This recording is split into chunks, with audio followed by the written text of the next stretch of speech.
लोगों ने बहुत इंतज़ार किया। फैसला तो ये आया है कि परवेज़ इलाही वज़ीर आला पंजाब हैं। उनको 186 वोट पड़े थे, वो वज़ीर आला पंजाब हैं, जबकि 179 यानी 179 वोट लेने वाले हमज़ा शहबाज वज़ीर आला पंजाब नहीं हैं। डिप्टी स्पीकर ने जो रूलिंग दी थी, वो ruling supreme court of Pakistan ने कल आदम करार दे दी है। फैसला बिल्कुल सामने का था, वाज़े था।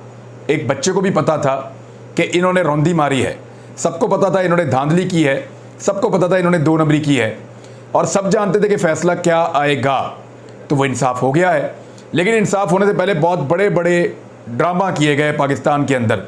अभी कुछ ड्रामे और भी होंगे, आपको अगले वीलॉग में मैं बताऊंगा कि अब क्या होने जा रहा है, लेकिन ज़रा तफसीलात आप ले लें कि एक्चुअली अदालत ने कहा क्या। 11 सफ़हात का ये फ़ैसला है। ये फ़ैसला पहले सुनाया जाना था शाम को 5:45 बजे,